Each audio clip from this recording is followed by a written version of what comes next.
For millennia, one of humanity's greatest monuments has stood guard over Egypt's desert plateau, weathering empires, scholars, and endless speculation. But in recent years, something extraordinary emerged from beneath its massive stone paws. Something that challenges everything we thought we understood about when this impossible structure was actually built, and what its creators knew that we're only now beginning to understand. Welcome to Infinite Findings, where we investigate the world's most perplexing mysteries and forgotten discoveries. Today, we're uncovering a story that sits at the intersection of ancient engineering, geological mystery, and a riddle so profound that the answers might reshape our understanding of human civilization itself. What they found buried beneath the Sphinx wasn't just another artifact. It was a sealed chamber, untouched for thousands of years, and the implications of what lies inside could rewrite history.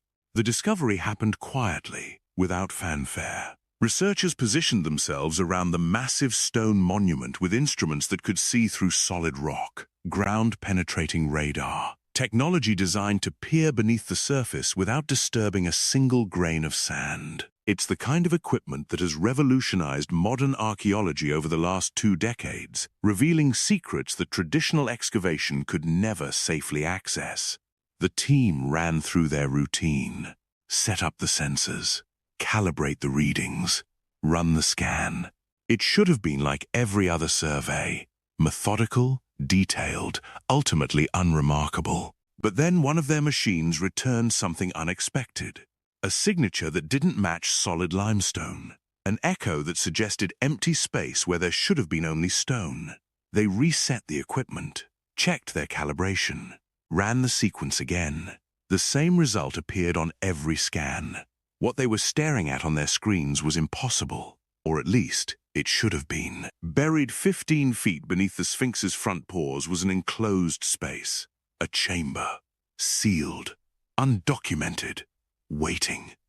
The technology had been used on the Sphinx before, back in the early 1990s, but everything has improved since then.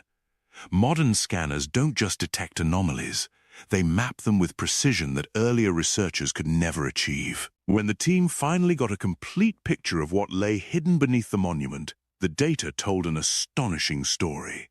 The chamber floor showed centuries of accumulated dust. The walls bore the marks of ancient tools, their edges softened by time. And across the stone surface, faint traces of pigment still clung to the rock, suggesting that someone, long ago, had painted these walls with intention, with purpose. The discovery triggered something much larger than a simple archaeological finding.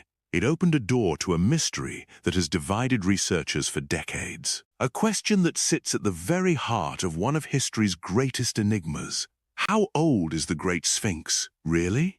And what else might be hidden beneath it? The traditional answer comes quickly from mainstream Egyptology. The Sphinx was carved during Egypt's 4th dynasty, during the reign of Pharaoh Khafre, sometime between 2520 and 2494 BCE. This isn't speculation. The evidence seems solid. Massive limestone blocks cut directly from the Sphinx's own excavation pit were used to build the valley temple right beside it. That means the 2 structures were created as part of the same coordinated project. A statue of Khafre himself was discovered inside that temple. When you examine the entire Giza plateau as a unified whole, it reads as a single architectural undertaking from the Old Kingdom era, not a patchwork of structures built across different centuries. Radiocarbon dating of organic materials from the plateau, conducted through the 1980s and 1990s, consistently pointed toward the 3rd millennium BCE. The broader construction timeline seemed settled. The Sphinx was ancient, yes, but it was Khafre's ancient. That was the consensus for most of the 20th century. Then came the challenge that nobody could quite dismiss. In the early 1990s, a writer named John Anthony West was studying the mysteries of ancient Egyptian sacred science. He wasn't a traditional archaeologist. He was building on observations made decades earlier by a philosopher named René Schwaller de Lubitsch. And West noticed something that specialists had somehow overlooked, or perhaps simply taken for granted. The weathering patterns on the Sphinx's body didn't look like desert erosion. They looked like water erosion, the kind of damage you see when sustained, Heavy rainfall runs down a vertical stone face over an extended period of time. Deep vertical channels worn into the limestone. Rounded surfaces where the stone had been smoothed by flowing water. Not the pitted, horizontal texture that wind-blown sand produces over centuries. Something else entirely. This observation created a problem that no one could easily solve. The Sahara Desert hasn't experienced significant regular rainfall for thousands of years. The climate shifted dramatically around the end of the last ice age. If rainfall had actually carved those patterns into the Sphinx's surface, then the monument must have been standing, already carved, already exposed to the elements during a much wetter period of North African climate. That would push its age back far beyond Khafre's reign. Much, much further back. Possibly to the very beginning of our current geological epoch, when the Sahara wasn't a desert at all. West brought in Robert Schoch to evaluate the claim. Schoch was a geologist at Boston University, trained in rigorous scientific methodology. He arrived at Giza skeptical, expecting to confirm the conventional account and move on. But what he found when he examined the Sphinx's enclosure closely was harder to dismiss than he anticipated. The walls showed the same rounded surfaces, the same deep vertical channels. The patterns were genuinely consistent with water flowing downward over extended periods, not sand-driven erosion. Schoch and a geophysicist named Thomas Dobecki then conducted seismic surveys beneath the enclosure floor. What they discovered was remarkable. The limestone on the northern, eastern, and southern sides of the Sphinx's enclosure showed weathering penetration reaching approximately 1.8 to 2.5 meters deep. But on the western side, the weathering only extended about 1.2 meters. That asymmetry suggested something significant. The front and sides had been exposed to the elements for a vastly longer period than the back wall. Schoch proposed that the western side might have been cut back during a known ancient restoration project, while the rest of the monument had already been weathered across an enormous span of time. If his interpretation was correct, the Sphinx's original construction could date back to the late Pleistocene era or the very earliest days of our current climate period, to a time when North Africa looked nothing like the desert we know today. When the region now buried beneath sand supported grasslands and seasonal rainfall. When lakes dotted the landscape and large animal populations thrived where nothing survives now. Scientists call this the African humid period. Others refer to it as the Green Sahara, and it ended around 11,700 years ago at the very beginning of our current climate epoch. If Schoch's water erosion hypothesis was correct, the Sphinx was standing and exposed to ancient rains during that wetter period, which would make this monument incomprehensibly older than anyone in mainstream archaeology had accepted. This became known as the water erosion hypothesis, and it fundamentally changed the conversation. It forced the establishment to respond, but the response was formidable, and it came from solid scientific ground. Mainstream Egyptology had a powerful counter-argument, one grounded in chemistry and repeated experimental verification. The process is called salt crystallization, or haloclasty. Egyptian limestone contains soluble salts throughout its structure. When exposed to moisture and temperature cycling, these salts migrate toward the stone surface. They crystallize. And as they crystallize, they physically break apart thin layers of rock, fragmenting the outer shell of the stone. This process is not theoretical. It's been reproduced in laboratory conditions countless times. It's been documented extensively in the field across every Egyptian limestone monument. It creates rounded, softened erosion profiles that can look virtually identical to water erosion patterns to the untrained eye. In the 1990s, researcher K. Aigner and colleagues published detailed work demonstrating that salt crystallization alone could produce weathering patterns consistent with what we see on the Sphinx within the 400-500-year timeframe since Khafre's reign. And here's the critical point. Salt-driven deterioration remains one of the most serious ongoing threats to the Sphinx's survival today. This isn't ancient history. It's an active problem that requires continuous conservation intervention right now. The mechanism is demonstrably real and currently measurable.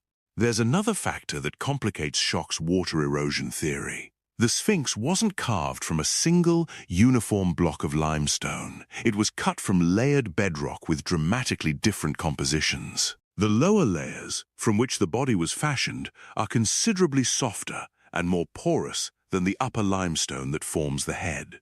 Softer stone simply erodes faster under any environmental condition. That compositional difference alone could account for the pattern's shock observed. The problem is that both explanations are scientifically plausible. The evidence is genuinely ambiguous. You can marshal solid arguments for each interpretation, and that ambiguity creates the perfect environment for speculation to flourish. The Sphinx didn't just attract one alternative theory about its age. It attracted many. Some were more credible than others. Some bordered on the fantastical. But each one found believers because the fundamental question remained unresolved. Nobody could definitively prove exactly how old this monument is. Andrew Collins proposed that the Sphinx might be far older than Khafre, but that the carving itself was relatively recent. The stone was ancient. The sculpture was younger. It's a logical possibility. The physical evidence simply can't confirm or rule it out. Then there were the more dramatic claims. Someone suggested the Sphinx was originally carved as Anubis, the jackal-headed god of the dead. The evidence doesn't support this. The surviving iconography, the royal headdress fragments, the cobra emblem at the forehead, the ancient name Horamakhet meaning Horus on the horizon, all point toward royal and solar symbolism, not mortuary associations. Other researchers looked beneath the plateau itself. They documented shallow cavities in certain areas and proposed that larger cave networks might exist underground, perhaps a massive subterranean city. In 2009, Egypt's chief archaeologist Zahi Hawass confirmed that shallow cavities did exist while firmly rejecting claims that they constituted a hidden underground civilization. Then there was Edgar Cayce, an American clairvoyant from the early 20th century, who claimed, while in trance states, that survivors of the lost civilization of Atlantis had buried their sacred records in a hall of records located directly beneath the Sphinx. He specified the right pore area. He produced no evidence. His claims weren't based on archaeological data, but they captured public imagination so completely that they've been repeated in documentaries, books, and online discussions for decades, treated as though they carried genuine evidentiary weight. They don't.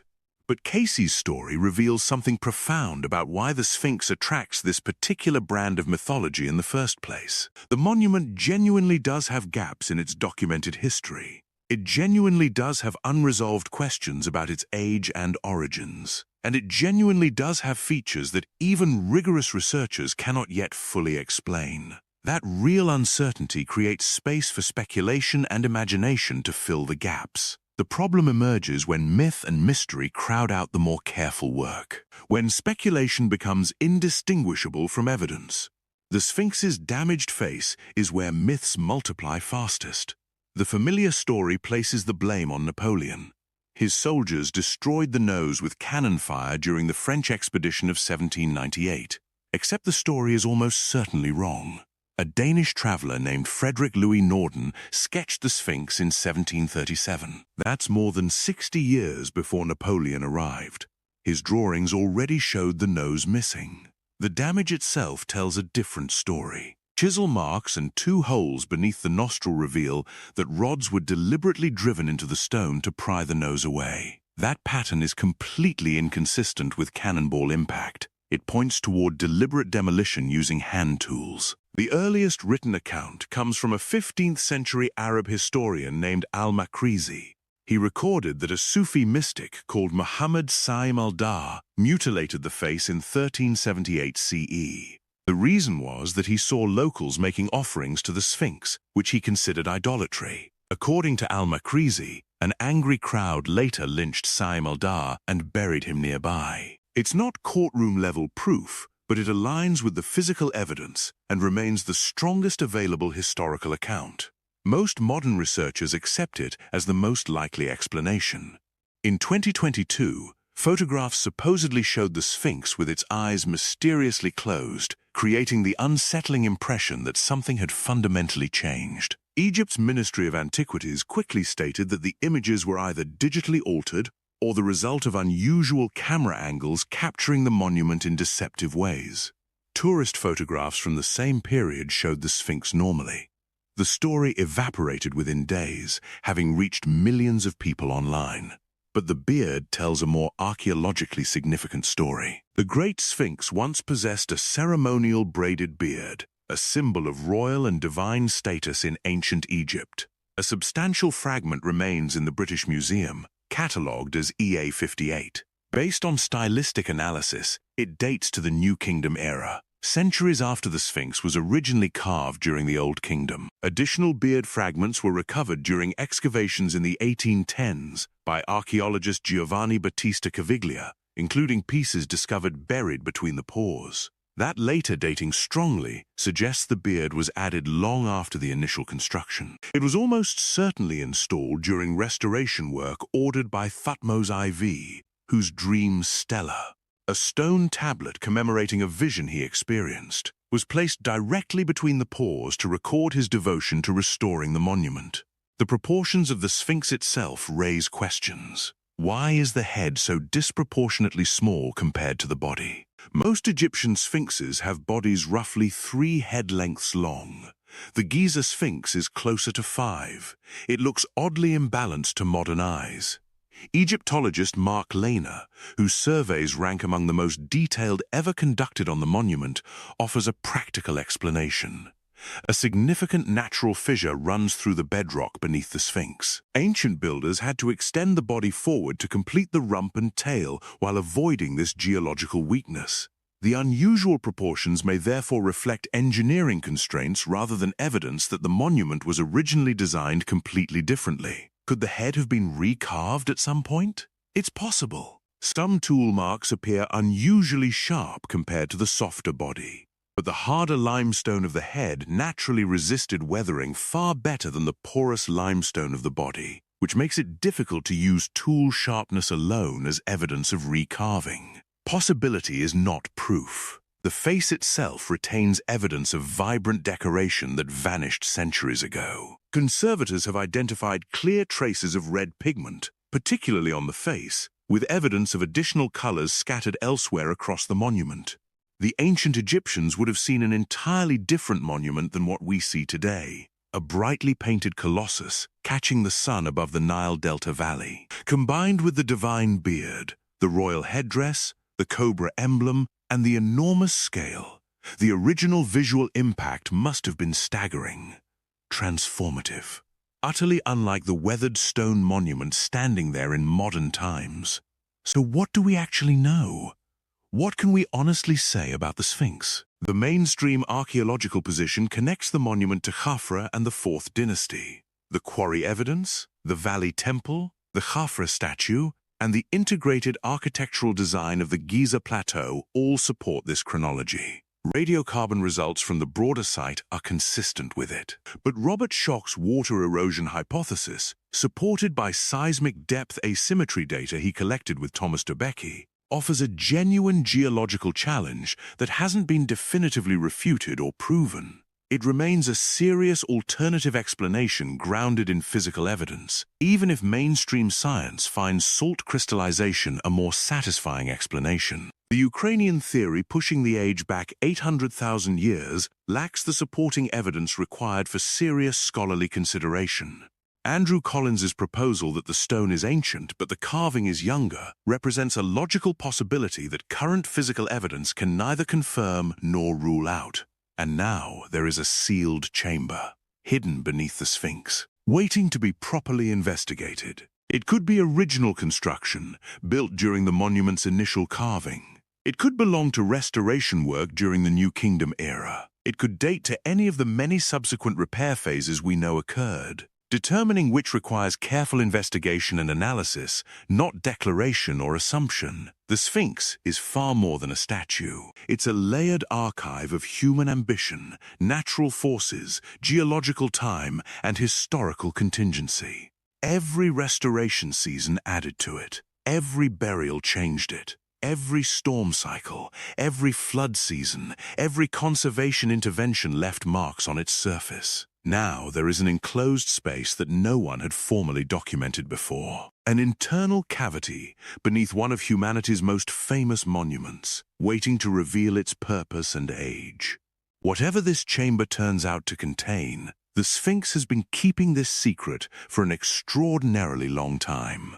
The stone is infinitely patient. The real question now is whether we possess enough patience to investigate carefully enough to understand what the monument is actually telling us. If this incredible discovery has captivated you, make sure you like and subscribe to Infinite Findings. Leave a comment below telling us which ancient mystery you think deserves investigation next. Your thoughts matter, and they directly inspire the mysteries we uncover. Thanks for joining us as we explored one of history's most profound riddles. We'll see you in the next discovery.